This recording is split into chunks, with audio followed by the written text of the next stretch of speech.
Sud Radio, les clés d'une vie, Jacques Pessis. Les clés d'une vie, celle de mon invité. Vous avez eu voix au chapitre à l'âge où beaucoup tournent la page. Vous êtes alors devenu un ancien adulé par les jeunes. Ce devoir de mémoire est une leçon pour l'avenir. Bonjour Jean-Michel Guénassia. Bonjour Jacques Pessis. Alors c'est vrai que le grand public vous connaît à travers un livre qui a été un livre magique. Là, il y a Les Terres Promises qui sort aujourd'hui chez Albin Michel. On en parlera tout à l'heure, mais on en parlera longuement car c'est la suite d'un autre livre célèbre. Un livre qui vous a valu notamment le prix Goncourt des lycéens. Mais avant, il faut revenir sur votre parcours. Votre parcours qui est totalement atypique.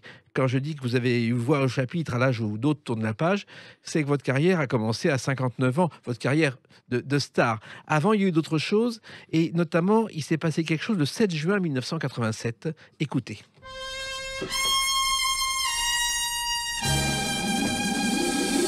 Le générique des 5 dernières minutes, et je crois que c'est la première télé où votre nom est au générique, dans Clair Obscur, un épisode des 5 dernières minutes.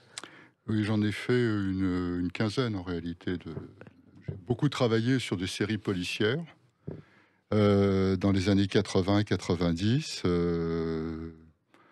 Au départ, je voulais être scénariste pour la télévision, Oui. pour le cinéma. Oui. Le cinéma, c'est très dur d'être scénariste pour le cinéma puisque les metteurs en scène veulent écrire leur scénario en France. Oui, puis en ce moment, le cinéma, ils ont d'autres choses. Et donc, j'ai travaillé essentiellement pour la télévision. Voilà. Alors, il se trouve que le commissaire Cabrol, qui avait remplacé Raymond Souplex, Jacques Debarry, qui a un point commun avec vous, Jean-Michel Guénassia, il a une carrière d'acteur atypique, car il l'a débuté à l'âge de 50 ans. Oui. C'est à peu près comme vous. Alors, vous co-signez avec le réalisateur Franck Après-Prédis, et c'est une histoire qui se déroule en Charente-Maritime, cette histoire clair-obscur. Oui, c'est celle dont vous parlez. Oui, ça se passe dans le milieu des Mareyeurs, à côté de Saintes. Et donc, les 5 dernières minutes, c'était toujours une enquête dans un milieu socio-professionnel, dans la France profonde. Les choses étaient beaucoup plus simples à l'époque pour faire de la télé. C'était encore assez bon enfant.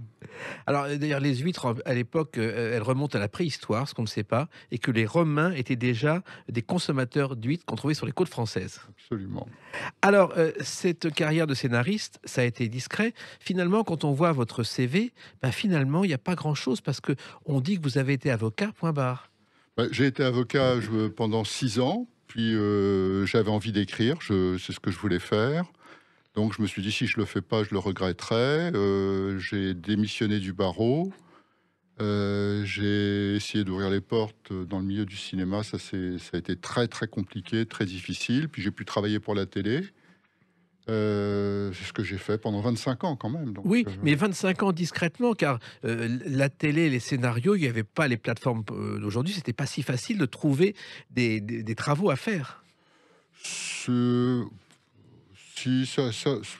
on y arrivait, mais bon, c'était aussi une école parce que il fallait faire son apprentissage soi-même. Quand j'ai commencé, j'avais aucune idée vraiment de ce que c'était qu'un scénario, des règles de la dramaturgie. On apprend sur le tas. Oui, mais on apprend en refaisant 15-20 fois le scénario. Absolument. Moi, je me souviens d'une époque à TF1 où, quand on arrivait avec une histoire, toutes les semaines, vous aviez une réunion et l'angle du scénario changeait en fonction de l'audimat de la veille. Vous avez vécu ça aussi? Oui, c'était vraiment sans arrêt. Ça bougeait sans arrêt. Et les 5 dernières minutes, vous êtes arrivé comment dans cette histoire? Par Franck Après-Prédis, qui était un metteur en scène avec qui j'avais déjà travaillé sur je ne sais plus quoi.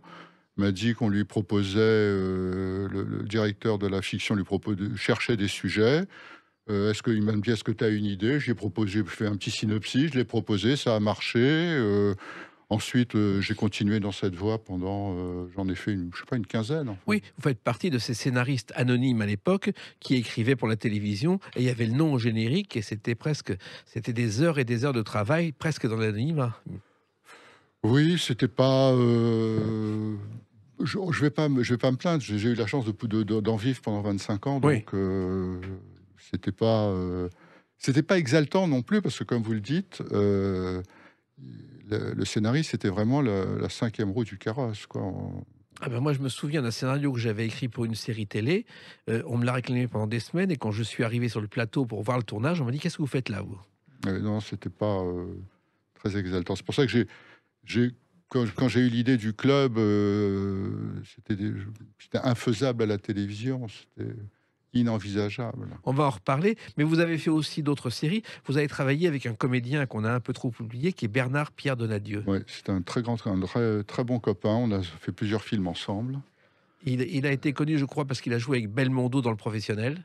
Oui, puis il avait fait une série qui avait eu énormément de succès. C'était quelqu'un de pas toujours facile, mais qui avait un grand cœur et qui était très apprécié du public. Et comment on apprend ce métier de scénariste sur le tas, Jean-Michel Guénassia? Il faut d'abord avoir très envie, parce que si vous n'êtes pas prêt à essuyer les rebuffades en permanence, le mépris permanent, bah, vous faites démolir. Oui. Donc il faut déjà avoir une certaine carapace pour résister. On se crée une armure petit à petit. Donc Oui. ça endurcit pour la suite. Et puis on apprend en regardant les autres, en essayant de comprendre comment font ceux pour qui ça marche, de comprendre les règles de la dramaturgie. J'ai mis longtemps avant de comprendre comment ça fonctionnait. Et vous avez fait aussi du théâtre. Il y a une pièce, Le Rebelle. Et je me souviens de Dominique Paturel parlant de cette pièce d'un jeune auteur à suivre, qui était vous, Jean-Michel Guénassia. Le Rebelle, c'était une histoire jamais traitée au théâtre. C'est le prisonnier qui ne veut pas sortir de sa prison. Tout à fait. Au départ, c'était avec un metteur en scène qui s'appelait Georges Vitali, que je connaissais bien.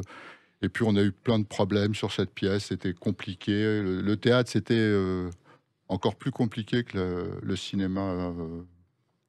Oui, vous l'avez joué, je crois, au théâtre Tristan Bernard, Ouais. mise en scène par Jean Rougerie, Jean Rougerie. qui a eu son heure de gloire avec une série qui s'appelait Vivement lundi, le dimanche soir à la télévision. Tout à fait. Et jouait le français moyen.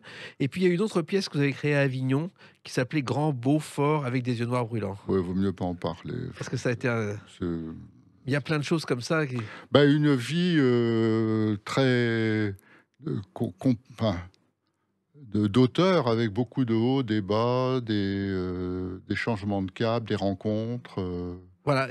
Et le fait d'être avocat, ça vous aidait pour certains scénarios? Ça m'a aidé pour l'assimilation de la documentation. C'est-à-dire lorsqu'on a des dizaines de documents à réunir, ça m'a aidé par la suite, oui, certainement.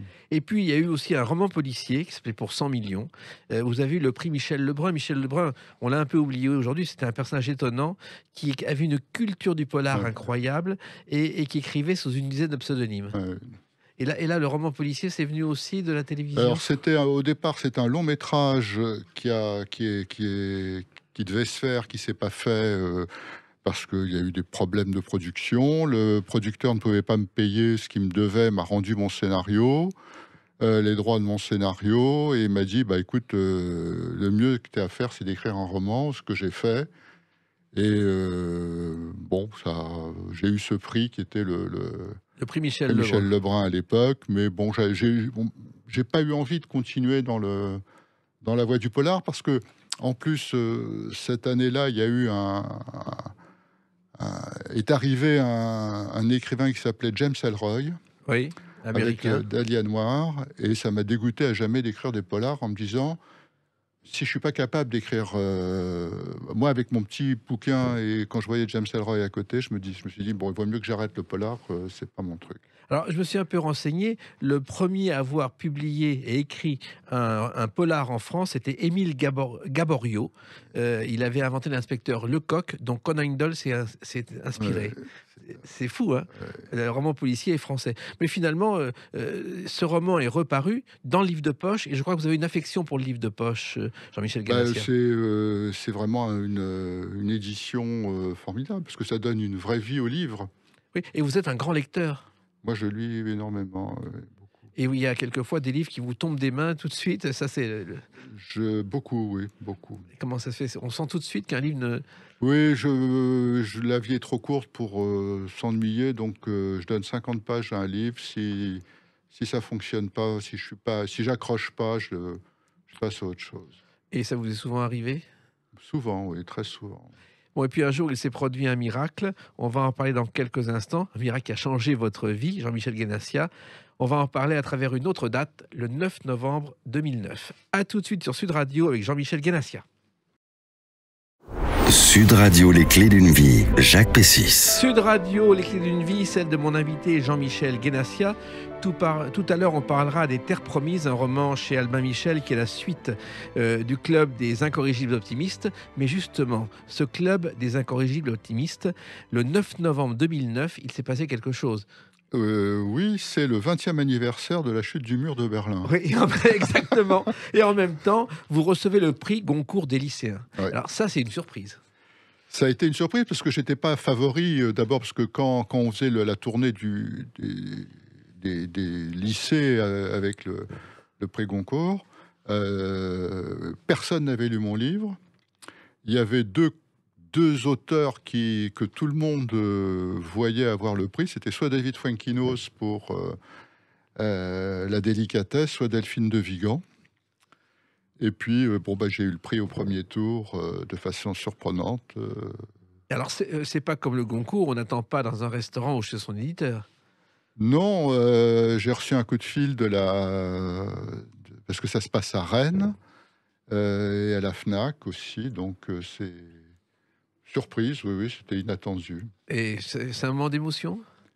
Très, très fort, oui, très, très fort, parce que ça se passe d'abord dans la joie et la bonne humeur. C'est des jeunes auteurs, des jeunes lecteurs qui ne se préoccupent pas du tout des éditeurs, des prix, de la carrière. Ils aiment, ils n'aiment pas. Ils sont cash. Avec les auteurs, lorsqu'on fait des rencontres avec eux, ils peuvent vous balancer carrément. J'en ai vu, ils sont pas diplomates forcément. Non, mais en même temps, vous connaissiez personne dans le monde littéraire, c'était pas votre Ah univers. non, moi j'ai envoyé mon roman chez Albin Michel par la poste. C'est passé alors c'était un gros volume. Oui, alors il fait 760 pages ce livre-là. Donc il faut savoir que ce prix Goncourt des lycéens, il y a une cinquantaine de classes de lycéens de 15 à 18 ans de la seconde au BTS qui se penchent pendant 1 mois et demi sur une quinzaine de romans sélectionnés. Les professeurs les aident et depuis la création, il y a 216 romans qui ont été proposés. 37 604 exemplaires ont été lus par 17 150 élèves.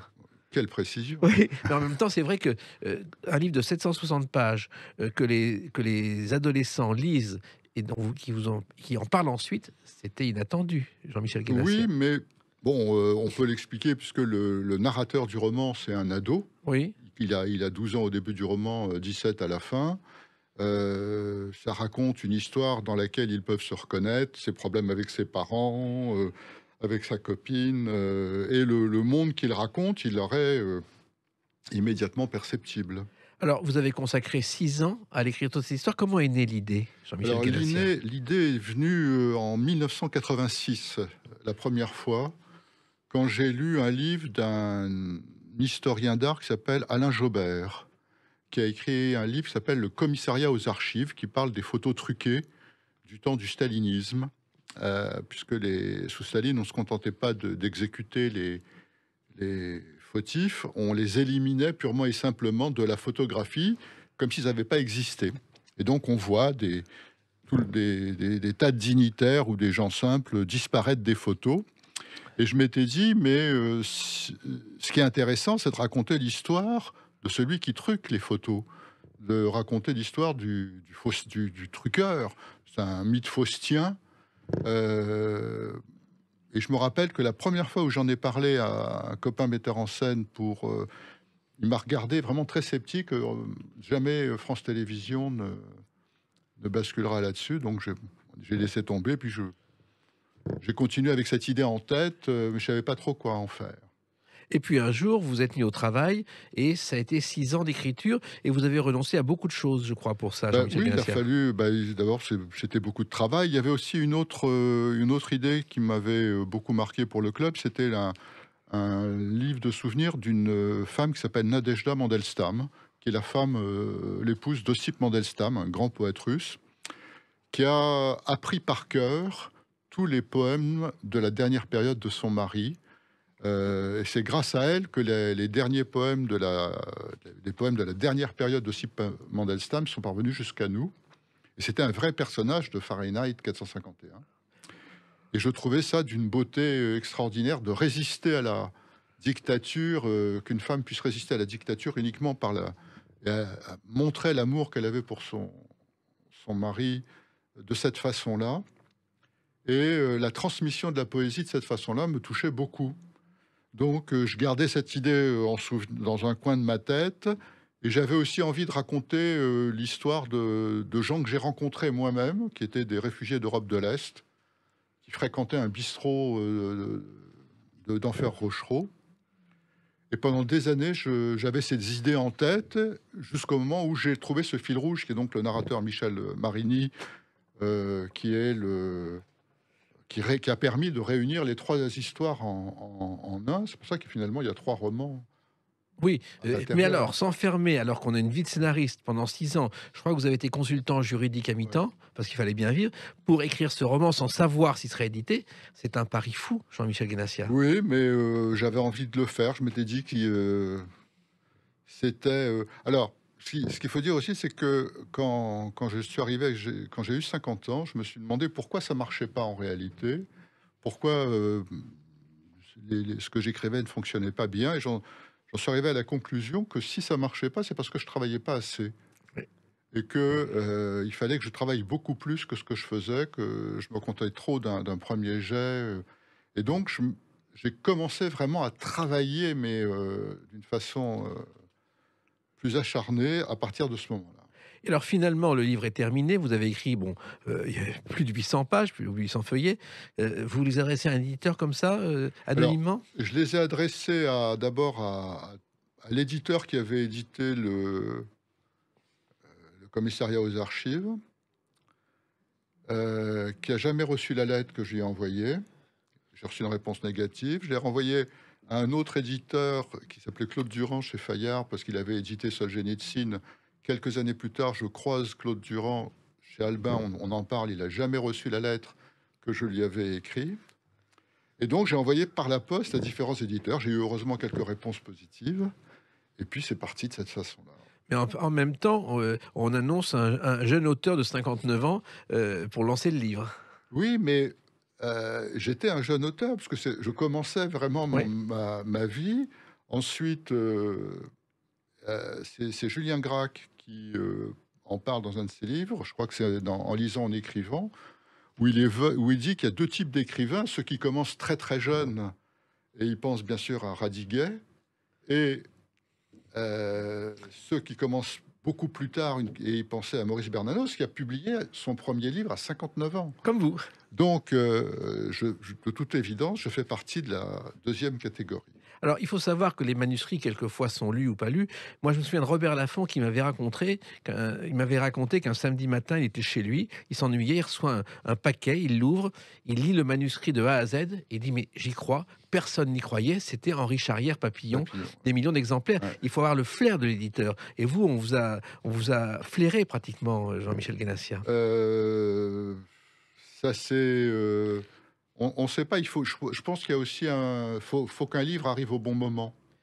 Et donc, il est arrivé au moment où la personne chez Albin Michel qui fait le tri l'a donné à lire. Voilà, c'est parti. J'ai eu la chance de tomber sur une jeune éditrice qui a eu un coup de cœur pour le manuscrit qui était ni fait ni à faire, et sur lequel il y avait encore un énorme travail.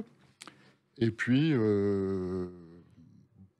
Bon, Albin Michel a pris le risque de sortir un pavé d'un inconnu lors de la rentrée littéraire. 15 000 exemplaires et vous avez passé le cap du million. Oui. Et ça a changé votre vie. Un petit peu, bien sûr. Oui.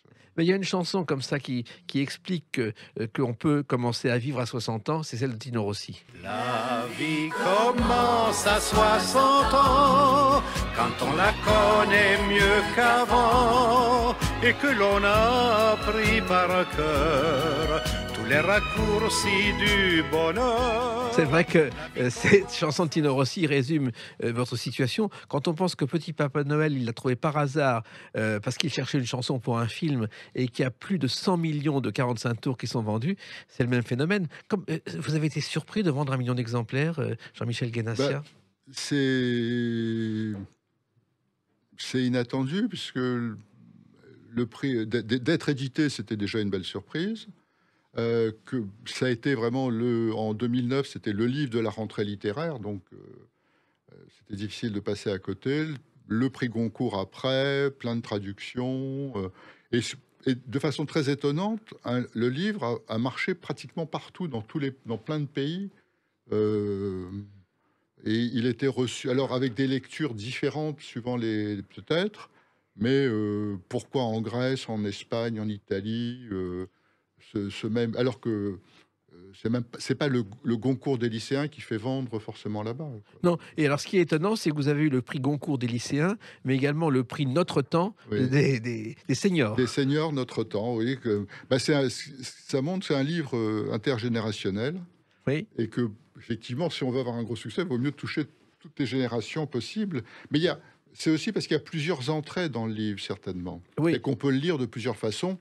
Et c'est un travail que j'essaye de faire dans tous mes livres, d'ailleurs. Et on va en reparler justement de ce livre à travers une autre date. On va revenir un peu en arrière, mais ce n'est pas sans raison.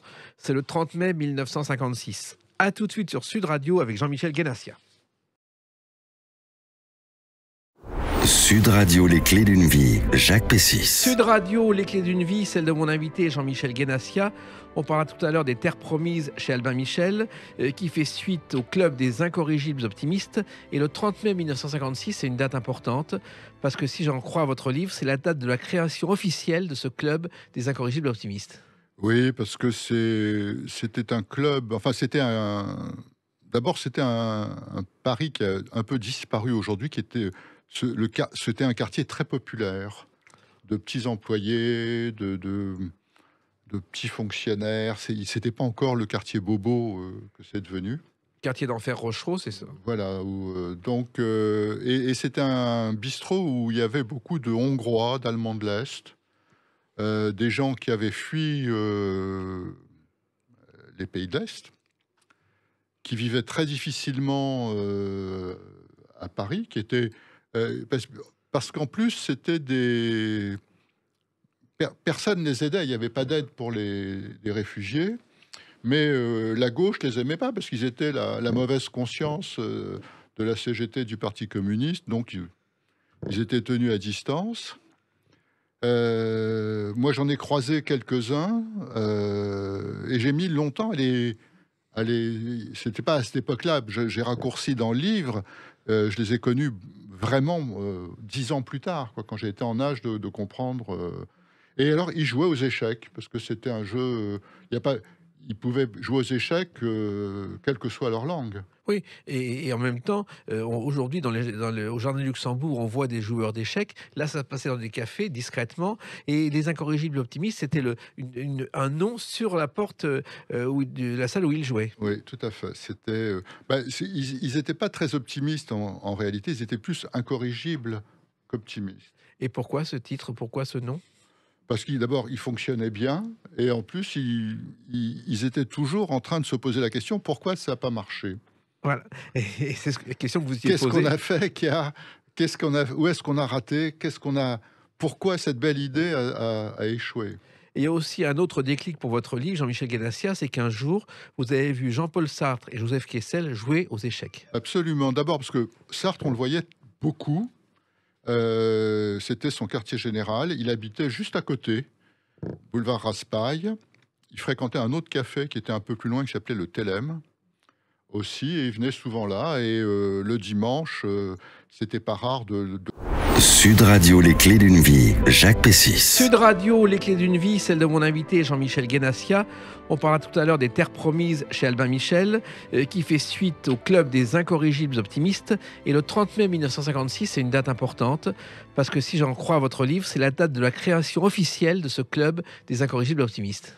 Oui, parce que c'était un club, enfin d'abord c'était un Paris qui a un peu disparu aujourd'hui, qui était, c'était un quartier très populaire, de petits employés, de petits fonctionnaires. C'était pas encore le quartier bobo que c'est devenu.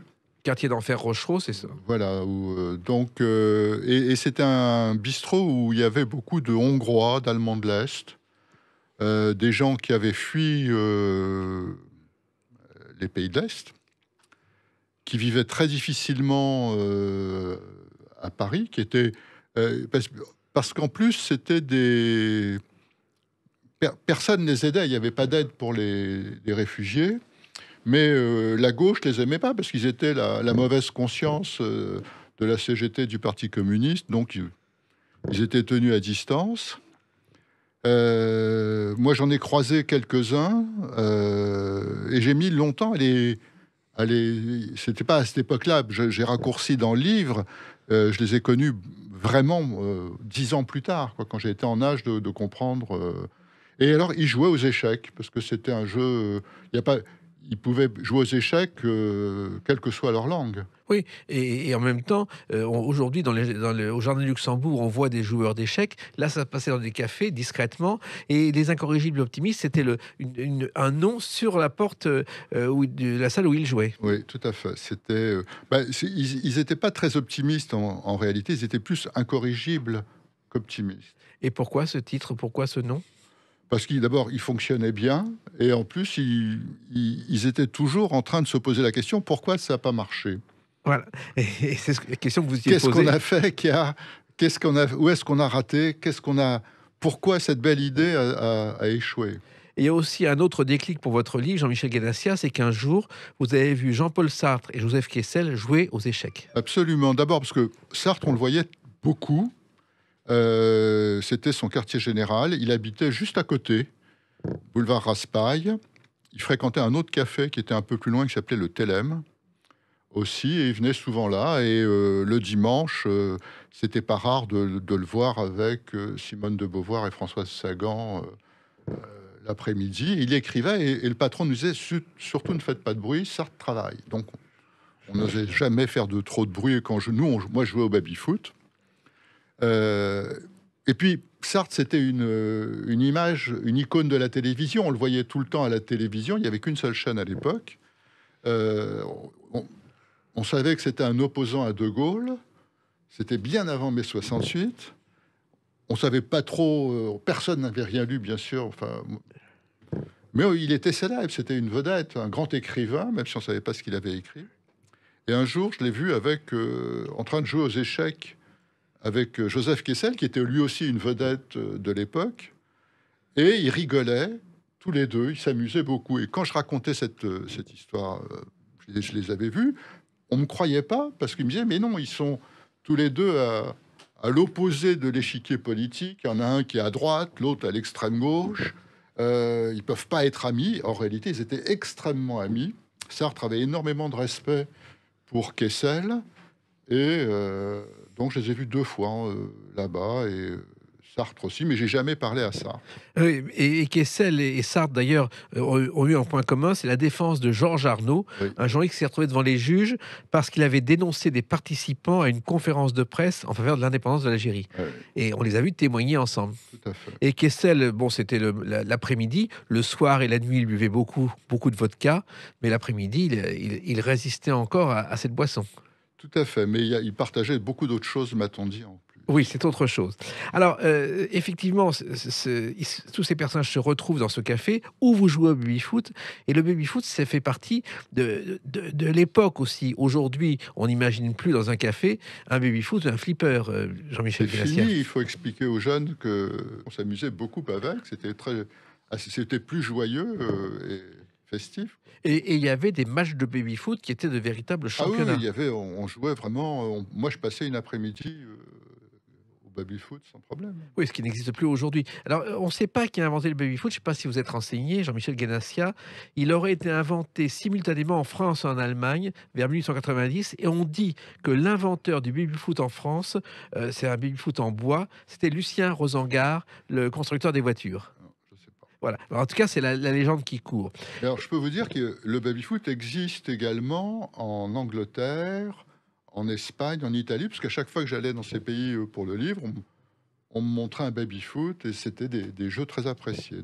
Alors, pourquoi ce livre aussi a eu du succès, c'est qu'il raconte les grands et les petits événements de l'histoire à travers une famille française type des années 50-60. Ça aussi, c'est une clé aussi.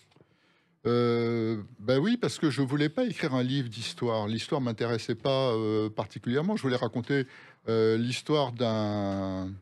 En réalité, je voulais raconter la transmission de la poésie. C'était vraiment tout ça pour arriver à cette histoire de transmission de la poésie, une histoire un peu compliquée pour ça. Et puis ça s'est superposé et pour que ça fonctionne, il fallait que cette famille se désintègre, que les personnages soient en opposition les uns avec les autres. Et j'ai mis très très longtemps à trouver l'histoire qui est au cœur du roman, l'histoire de l'opposition des deux frères, Igor et Sacha. C'est pour ça que j'ai mis 6 ans pour ça. Voilà. Mais en même temps, ce qui a touché les jeunes, c'est que vous leur racontez, Jean-Michel Guénassia, une époque qu'ils n'ont pas vécue, les années 50-60. Ils découvrent certainement, mais je pense aussi que, j'ai fait énormément de rencontres dans des lycées, même il y a pas encore très longtemps. Les jeunes, quand ils sont en seconde ou en première, quand ils lisent le livre, ne le lisent pas comme un livre d'histoire ou un livre historique. Ils sont complètement dedans. Les problèmes avec les parents, c'est exactement les mêmes qu'ils rencontrent. Enfin, il n'y a pas de barrière chronologique. Mais en même temps, ils découvrent une époque qu'on n'imagine pas aujourd'hui, le temps où on avait un aspirateur ouvert, où on achetait un réfrigérateur venu des États-Unis. Ben oui, parce que c'était aussi le tout début de l'électroménager. Le principal salon français, c'était et le salon de l'auto et le salon de...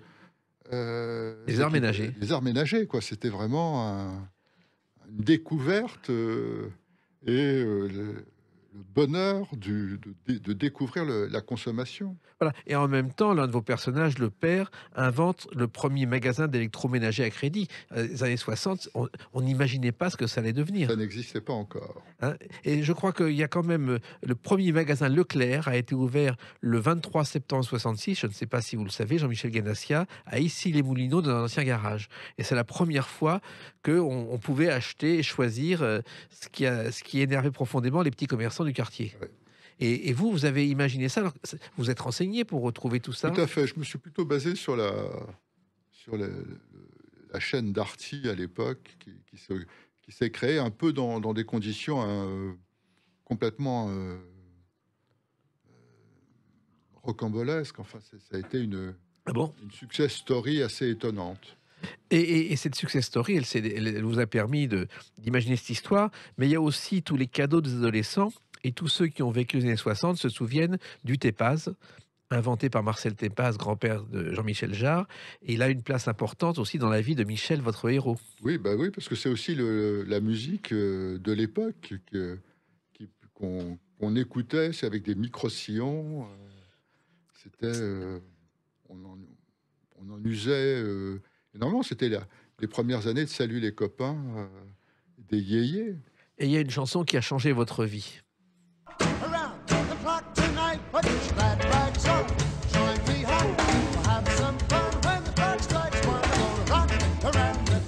Bill Haley est présent dans ce club des incorrigibles optimistes. Ça fait partie des chansons aussi qui ont fait votre jeunesse, Jean-Michel Guénassia. Celle-là particulièrement, puisque ça a été la première fois où on a entendu du rock and roll.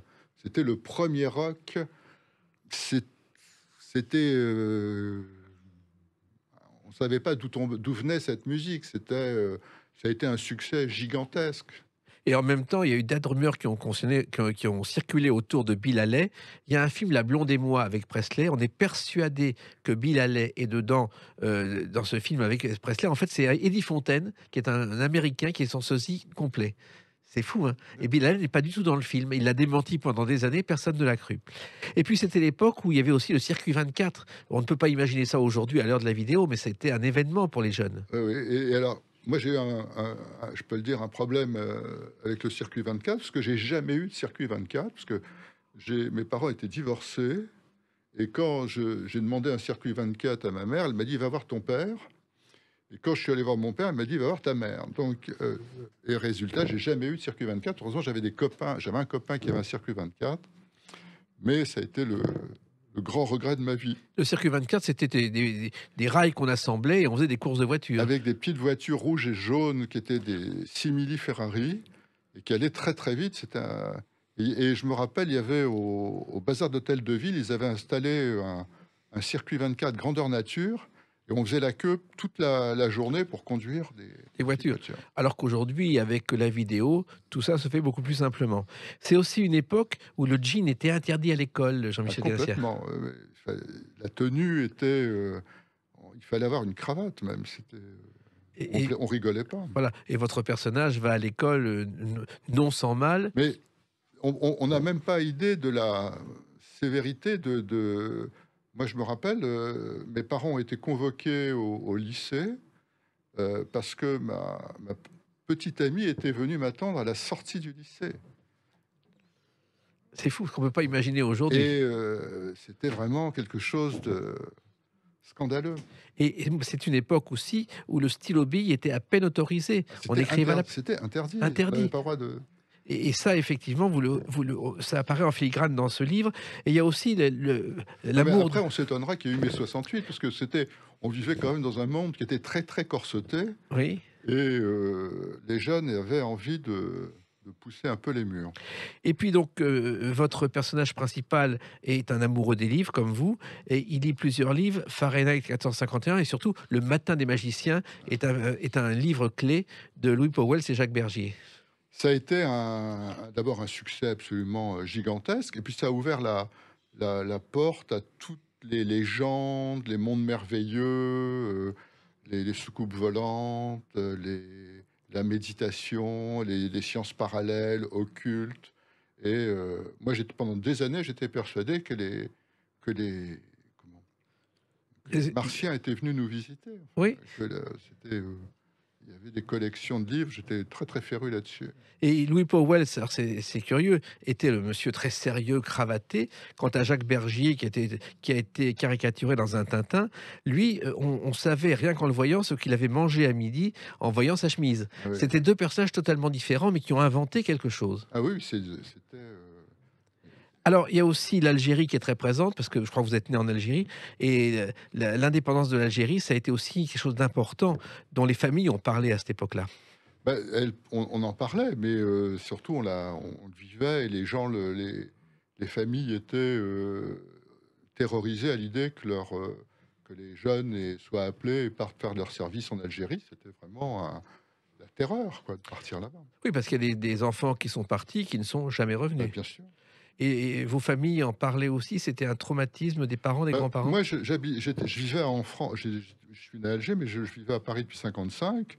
Et je voyais bien à quel point, en France, il y avait un rejet de l'Algérie, une volonté de l'autodétermination et l'envie d'en finir avec la colonie algérienne.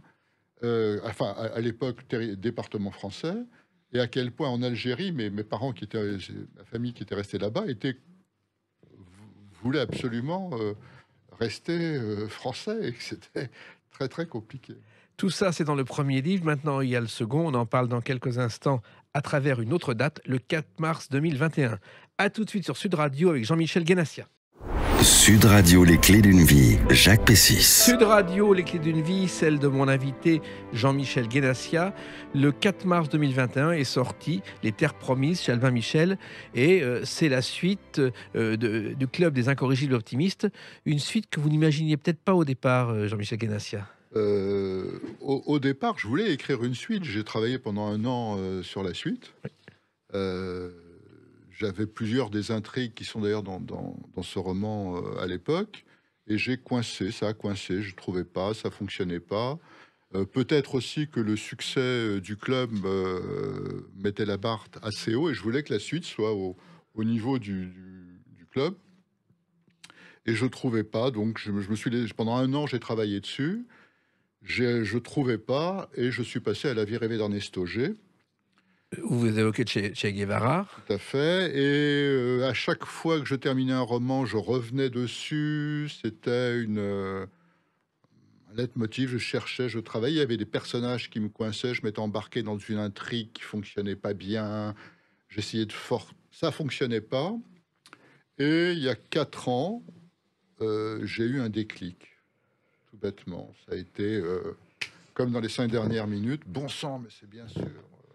Et résultat, vous avez réécrit 600 pages. Alors, est-ce que vous avez consacré presque 4 ans à Ah écrire non, ces... non, j'ai pas réécrit. J'avais des morceaux que j'ai pu récupérer, j'avais des intrigues que j'ai pu récupérer, mais j'ai trouvé la suite, j'ai trouvé la fin, parce que je voulais que ce soit un roman indépendant et autonome. Je voulais que les deux romans soient complètement séparés, que les gens qui n'avaient pas lu le club puissent rentrer dans celui-là, même s'ils ne l'avaient pas lu, quoi. Alors, en fait, dans le premier, vous évoquez les années 60, et là, on va jusqu'à la chute du mur de Berlin et l'effondrement du bloc soviétique, Jean-Michel Guénassian. Ouais, puisque en réalité, c'est un roman qui parle. Il y a deux histoires distinctes dans le roman. L'arrière-plan historique, qui sont les différentes terres promises, les utopies de l'époque. Donc l'indépendance algérienne, c'est une terre promise. Un rêve d'un monde nouveau, meilleur, débarrassé du colonialisme. Et des dizaines de milliers de personnes sont allées en Algérie pour participer à la construction, à la reconstruction du pays. J'évoque un moment Israël, les kibboutz, l'espoir extraordinaire de cette terre promise par fondement, puis le communisme, le socialisme aussi était un espoir, et comme tous les espoirs, destiné à être une illusion et à être perdu. C'est-à-dire que l'actualité va tellement vite que, à travers votre livre, on a un recul pour voir comment tous ces événements se sont passés et terminés. Bah, puisque oui, le roman s'arrête en 2008, donc ça permet de mesurer le chemin qui a été parcouru. Alors justement, l'Algérie après l'indépendance, il y a eu un référendum sur l'autodétermination et Henri Tizot à l'époque l'a parodié. Je considère comme nécessaire que ce recours à l'autocirculation Henri soit Tizot proclamé. venait de débarquer à la télévision avec Le Temps des copains, un feuilleton, et il a été le premier imitateur du général de Gaulle. D'ailleurs, on n'osait pas parler de De Gaulle, on parlait de Qui vous savez au théâtre de 10 heures, alors que De Gaulle était très content du résultat et a dit si le deuxième disque marche moins, je serai moins populaire auprès des Français. C'est vrai que ça a marqué à l'époque. C'était un humoriste très très populaire. Et c'est vrai que De Gaulle, on s'en moquait pas à l'époque. Et l'autodétermination, c'était un sujet très sérieux. Oui, on rigolait pas avec. Et alors, vous évoquez aussi les coulisses du pouvoir algérien à travers un de vos personnages. Et là aussi, on découvre que tout n'était pas très simple, Jean-Michel Guénassian. Non, parce que, comme le dit un des personnages, ils s'étaient préparés à faire la guerre, ils n'étaient pas du tout préparés à faire la paix. C'était des soldats qui n'avaient aucune culture économique. Ben Bella était un homme plein d'illusions, mais velléitaire, et qui a lancé des réformes absolument catastrophiques pour le pays. Et surtout, il y avait des factions qui se sont affrontées et qui ont conduit le pays à la ruine. Voilà. Et il y avait des magouilles en permanence. Petit à petit, il y a eu cette dérive vers une corruption frénétique. Oui. Alors, il y avait aussi la télévision de l'époque que vous évoquez, à travers des émissions totalement oubliées aujourd'hui et très différentes de ce qu'on voit sur le petit écran, comme Téléphilatélie ou le magazine des explorateurs. C'était des émissions, c'était d'autant plus importante qu'il y avait d'abord une chaîne, et puis deux chaînes, et trois chaînes. Enfin, il n'y avait pas de bouquet de 160 chaînes. Voilà. Et les jeunes à qui on impose des émissions aujourd'hui de télé-réalité, ils préféraient regarder ces émissions qu'autre chose. Il n'y avait pas un choix énorme. Hein, donc c'était... Vous-même, vous étiez un téléspectateur assidu, Jean-Michel Guénassian ? Pas vraiment, non. Vous préférez les raconter dans ces livres. Et il y avait aussi la télécouleur qui était un événement. On ne mesure pas aujourd'hui ce que ça a été. Et un de vos personnages découvre cette télécouleur. Oui, ça a été pour les Jeux Olympiques de Grenoble en 66.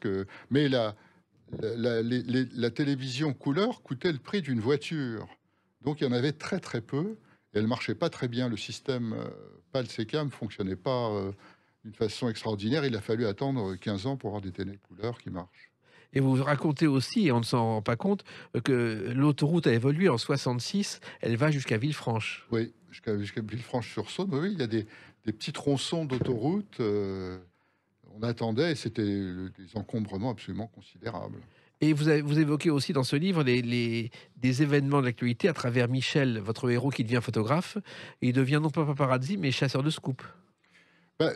il cherche, Michel Marini cherche sa voie, il a l'opportunité d'être au bon endroit au bon moment lors de la grande inondation de Florence en 66. Il va pouvoir prendre des photos de cette catastrophe incroyable et va être embauché dans une agence de photos. Et son patron, comme il est jeune, lui demande de ramener des photos originales de Claude François, qui est la plus grande star de l'époque. C'est bien plus que Johnny Hallyday à l'époque. C'était l'équivalent des Beatles. C'était des foules en délire. Il bloquait la boulevard des Capucines quand il était à l'Olympia. C'était un délire. Et il va le rencontrer finalement chez Castel. Oui, Ouais. et on a l'impression que vous avez vécu chez Castel, parce que vous racontez qu'il y avait Huguette à l'entrée, Yolande Castel. C'était un club très privé, et Jean-Michel Oui, Ganassier. mais à l'époque, j'étais très jeune. Bon, j'y allais pas du tout. Non, non. Et Claude François y était tous les soirs, effectivement. Et moi, je me souviens très bien, quand jeune journaliste, je traînais là-bas pour trouver des infos. Claude François était là, et de 1h à 3h du matin, on discutait. Absolument. Car c'était un passionné. C'était un endroit où on pouvait rencontrer des tas de gens dans des conditions. Je me rappelle à une époque avoir, pendant 2 soirs, discuté avec Jack Nicholson, qui était à Paris. Voilà, donc c'était un endroit où on dansait, où on dînait aussi. Alors, il y a aussi, vous évoquez le cinéma. Aujourd'hui, on parle du cinéma et on s'inquiète sur l'avenir du cinéma. Et vous évoquez la cinémathèque où votre personnage va souvent. Et cette cinémathèque, il y a Henri Langlois qui la dirige à l'époque. Et là, c'est aussi une autre époque qu'on aurait peut-être intérêt à retrouver, Jean-Michel. Oui, parce que la cinémathèque qui est aujourd'hui à Bercy, À Bercy, oui. est beaucoup moins amusante que celle qu'il y avait rue d'Ulm dans les sous-sols de l'école des Beaux-Arts. Et moi, j'y allais tout le temps, surtout parce que ça coûtait rien du tout. Il y avait des films invraisemblables qu'on voyait, des films portugais sous-titrés en russe, ou des films russes sous-titrés en espagnol. Enfin, c'était assez amusant. Oui, mais en même temps, il y avait Henri Langlois. Il y avait Henri Langlois. Je ne sais pas si vous l'avez croisé à la Bien cinémathèque. sûr. C'était un personnage qui s'inquiétait d'une image qui manquait sur un film. Ouais, tout à fait. Il y avait des fois plusieurs versions des films. C'était assez amusant. Et il représentait un certain cinéma. Quand il a été jeté, je crois que François Truffaut l'a défendu beaucoup. Mais c'était un personnage, moi je me souviens d'avoir rencontré, qui ne se souciait absolument pas de sa personne. Il était habillé comme un clochard, il n'y avait que le cinéma qui l'intéressait. Oui, c'était un passionné. Et vous aimiez le cinéma, vous aimiez... Moi, mes parents habitaient rue d'Ulm, donc c'était assez pratique pour aller à la cinémathèque. Et puis, alors, la Russie, qui est au cœur de cette terre promise, la Russie avec une URSS que vous racontez avec des tortures, avec le KGB, comme on a du mal à l'imaginer aujourd'hui. À l'époque, je le raconte d'une façon extrêmement... Soft. Oui, par rapport à la vérité, c'est extrêmement soft, c'est pas très, très violent malgré tout. Oui, c'était un régime quand même brutal. Enfin, dans les années 60, le KGB est surpuissant et emploie la violence pour réprimer les mouvements, les velléités d'autonomie. C'est que le KGB, on peut même être jeté en quelques heures après avoir été un membre efficace et éminent. C'est vrai, il n'y a pas de distinction pour ça. On se retrouve à la rue et on disparaît. C'est difficilement imaginable aujourd'hui. Il se passe bien des choses aussi en Russie aujourd'hui qui sont assez inimaginables. Alors, les terres promises, c'est Israël, bien sûr, on y pense. Le héros Michel va essayer de retrouver sa fiancée en Israël. Et là aussi, vous racontez Israël un peu avant la guerre des 6 jours et un peu après. Oui. C'est un pays très, très étonnant à l'époque. À l'époque, oui, c'est un pays qui a encore l'espoir d'accomplir sa mission biblique. Enfin, on n'est pas encore dans la colonisation des territoires de la Palestine. Et c'est un pays magique où il fait bon vivre. Et surtout avec cette invention absolument extraordinaire que sont les kibbutz, c'est-à-dire une économie socialiste où où on barnit l'argent, où chacun reçoit en fonction de ses besoins, de ses capacités. Enfin, C'est assez étonnant. C'était un système assez étonnant. Alors, vos personnages migrants sont bien sûr présents dans le livre. Et il y a un événement qui est essentiel pour eux, c'est quand Noureef va décider de rester en France. Ben ça, c'est dans le club, surtout. Oui. Hein. Bon, Mais d'accord, après on les retrouve avec la Tchécoslovaquie qui est libérée. Et là, c'est un événement aussi ah oui, considérable. oui. C'est en 89, lorsque la chute du mur, le mur s'écroule. Personne n'aurait imaginé que les démocraties populaires allaient s'écraser. C'est quand même faut rappeler que c'est quand même le grand mérite de Gorbatchev d'avoir refusé de tirer et d'envoyer l'armée rouge en Allemagne et en Pologne pour réprimer violemment, quoi. Et puis, c'est aussi une époque que vous évoquez où on commence à s'intéresser à tout ce qui est mystique. Aussi, parce que la religion, l'avènement de la foi va remplacer peut-être les espoirs de terre promise. Et cet avènement de la foi, il est arrivé vraiment dans les années 70, où on s'est de plus en plus intéressé à des pays lointains, à des religions qu'on n'imaginait pas. Ben, ça a commencé, mais moi j'ai été surpris de voir en Russie la ferveur religieuse. Enfin, elle est partout, les églises sont pleines, il y a des pèlerinages qui réunissent des centaines de milliers de personnes. C'est dans un pays qui a quand même été...